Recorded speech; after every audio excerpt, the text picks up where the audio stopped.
हरिओम तत्सत। यह सिंह लग्न की कुंडली है।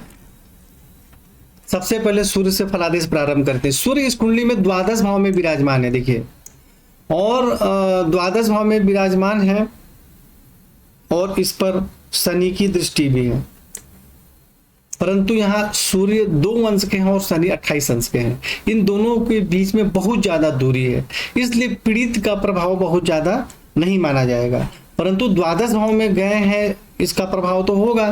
कोई भी हमारी कुंडली में लाभ देने वाले ग्रह यदि 6ठे 8वें 12वें भाव में चले जाते हैं तो उनसे सुख में कुछ कमी होती है। तो लग्नेश यहाँ पर द्वादश भाव में चले गए, यहाँ जाने के कारण शारीरिक स्वास्थ्य एवं जीवन की उन्नति में कुछ परेशानी होती है। परंतु ऐसे व्यक्ति की उन्नति जन्म स्थान से दूर या विदेश में होती है, यानी कि अपने स्टेट को, अपने राज्य को छोड़ के दूसरे राज्य में जाने से या विदेश में जाकर निवास करने से वहां जीवन में अच्छी उन्नति होती है। और सूर्य आपके कमजोर हैं तो सूर्य को प्रबल करें, इसका रत्न धारण करें या मंत्र जाप करें, जिससे कि आपको श्रेष्ठ लाभ प्राप्त होगा। चंद्रमा इस कुंडली में द्वादश भाव के स्वामी है, खर्च के स्वामी है और खुद के ही घर में विराजमान है। देखिए यहाँ पे तो खुद के घर में विराजमान है और 4 अंश के हैं, शनि 28 अंश के, इसलिए बहुत ज्यादा तो प्रभाव शनि का नहीं होगा। लेकिन जो भी कुछ परेशानी तो होगी, हल्की फुल्की सामान्य परेशानी होगी। देखिए अंशात्मक दूरी के विषय में जो बताया गया है कि इतने अंश की ज्यादा मतलब कि 10-12 अंश से ज्यादा की दूरी होती है तो प्रभाव नहीं होता है। लेकिन मैंने देखा प्रभाव होता है, लेकिन बहुत कम होता है। जैसे आप टॉर्च से कहीं रोशनी डालेंगे तो अगर पास में कोई वस्तु है तो बहुत ज्यादा उजाला दिखेगा, और अगर दूर है तो कुछ ना कुछ तो प्रकाश वहां भी हल्की फुल्की जाएगी। तो उसी प्रकार से आप समझने का प्रयास करें। तो चंद्रमा यहाँ विराजमान है तो बाहरी स्थानों के संपर्क से जीवन में सफलता प्राप्त होता है, उन्नति होती है। परंतु शनि के प्रभाव, सूर्य चंद्रमा पर प्रभाव है तो जिसके कारण आंखों से संबंधित कुछ परेशानी होने की संभावना रहती है। तो हमें सावधान रहना चाहिए, उस पर ध्यान देना चाहिए और शनि से संबंधित उपाय भी करना चाहिए, क्योंकि शनि इस कुंडली में आकारक भी होते हैं। यदि दृष्टि ना भी डाले तो भी हमें शनि का उपाय अवश्य करना चाहिए। तो अगर हम शनि का उपाय करेंगे तो हमें उससे क्या परेशानी है, यदि कुछ कष्ट का अगर थोड़ा सा भी प्रॉब्लम हो, थोड़ा सा भी समस्या हो तो वह हमें ना हो। और मंगल जो है इस कुंडली में देखिए राजयोग कारक ग्रह होते हैं, चतुर्थ भाव के स्वामी है, यानी माता भूमि भवन के स्वामी है और भाग्य के स्वामी है। और यह भी द्वादश भाव में चले गए। देखिए जिस प्रकार लग्नेश द्वादश भाव में चले गए थे उसी प्रकार मंगल भी द्वादश भाव में चले गए। तो अब यहाँ पर क्या होगा, वही बात कि भाई ऐसे व्यक्ति अपने जन्म स्थान से दूर निवास करते हैं, तब जाकर वहां सफलता प्राप्त होती है। भाग्य की उन्नति भी जन्म स्थान से दूर होती है। यहाँ से मंगल जो है तृतीय भाव में दृष्टि डाल रहे हैं, तो जिसके कारण पराक्रम में वृद्धि होती है, भाई बहन का सुख प्राप्त होता है। परंतु शनि पर दृष्टि डाल रहे हैं तो फिर वहीं भी दूरी, देखिए ये 2 अंश के 28 अंश के हैं तो बहुत ज्यादा मंगल का प्रभाव इस पर नहीं रहेगा। यहाँ से मंगल दृष्टि डाल रहे हैं 6ठ भाव में और उच्च राशि में, तो शत्रु पक्ष पर प्रभाव रहता है, नौकरी में सफलता प्राप्त होती है, ननिहाल पक्ष से भी संबंध ठीक रहता है। और यहाँ से परंतु जब 7म भाव में दृष्टि डालेंगे तो पत्नी एवं वैवाहिक जीवन के सुख में कुछ कठिनाई एवं परेशानी भी होती है। अब यहाँ 2 चीज देखिए कि जो मंगल है वो 7म भाव के स्वामी शनि पर भी दृष्टि डाल रहे हैं, देखिए, और यहाँ 7म भाव पर भी दृष्टि डाल रहे हैं। लेकिन यह 2 अंश के हैं या 28 अंश के हैं, तो यहाँ पत्नी एवं वैवाहिक जीवन के सुख में कुछ परेशानी होगी। तो इसलिए हमें इसको ज्यादा प्रबल नहीं करना चाहिए। जैसे मान लीजिए कि राजयोग कारक ग्रह हैं तो हमें यह सोचना है कि हमें इसको बहुत ज्यादा प्रबल करेंगे तो श्रेष्ठ लाभ प्राप्त होगा, वो बात सही है। लेकिन उनकी दृष्टि किस पर है यह भी देखना चाहिए कि बहुत ज्यादा प्रबल होने से परेशानी भी करेंगे। तो यहाँ मंगल से संबंधित आप रत्न धारण न करके तांबे का छल्ला धारण करें, मंगल का मंत्र जाप करें और भी उपाय करें जिससे कि मंगल से संबंधित आपको श्रेष्ठ लाभ प्राप्त हो सके। अब हमने यहाँ पर देखिए सूर्य चंद्रमा मंगल 3 ग्रहों का फलादेश अभी तक किया है। अब यहाँ पे चलित कुंडली में ये दोनों जो हैं यहाँ आ जा रहे हैं, देखिए, तो इसका फलादेश भी हम साथ साथ कर लेते हैं कि ये आमदनी भाव का स्वामी है। तो लग्नेश चलित कुंडली में कहाँ आ गए, एकादश भाव में, और जो राजयोग कारक ग्रह थे वह भी आ गए एकादश भाव में, और चंद्रमा जो बाहरी स्थानों के स्वामी है वह भी आ गए एकादश भाव में। तो यहाँ आने के कारण आमदनी का अच्छा योग बनेगा और बाहरी स्थानों के संबंध से भी आमदनी के योग बनेंगे। तो हमें लग्न कुंडली और चलित कुंडली दोनों के अनुसार ही, हालांकि लग्न कुंडली ही सबसे महत्वपूर्ण होता है, लेकिन हमें चलित कुंडली का भी फलादेश जो है वह देखना जरूरी है।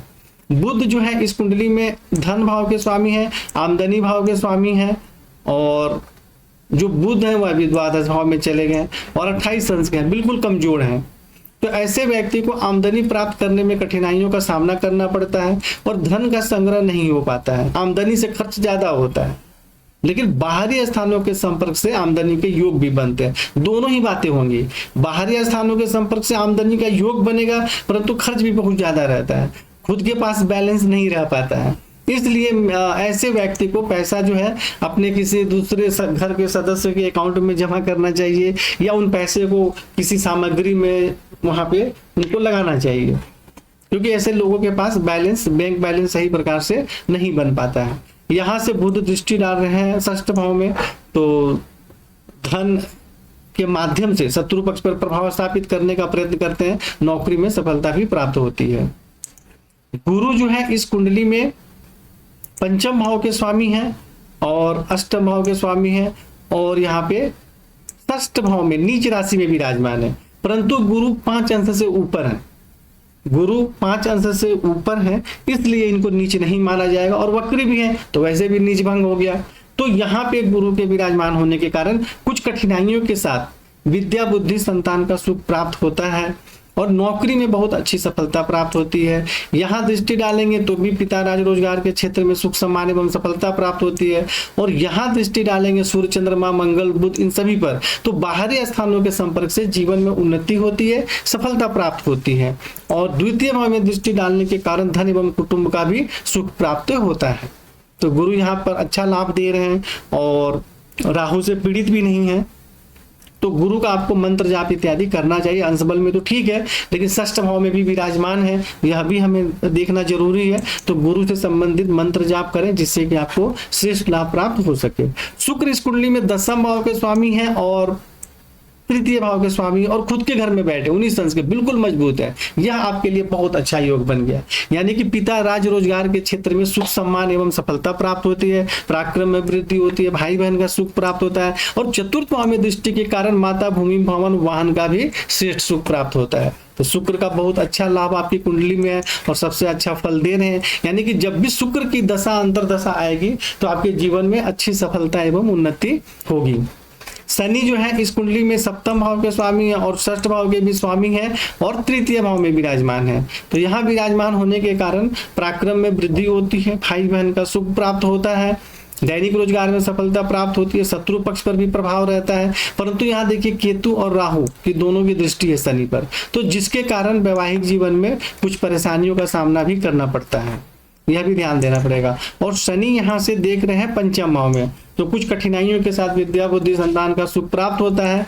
9वें भाव में दृष्टि के कारण भाग्य की उन्नति में कठिनाइयों का सामना करना पड़ता है, और यहाँ जैसा कि मैंने बताया था सूर्य चंद्रमा मंगल पर दृष्टि डाल रहे हैं, तो जिसके कारण भी इनसे संबंधित परेशानी होती है, खर्च अधिक रहता है।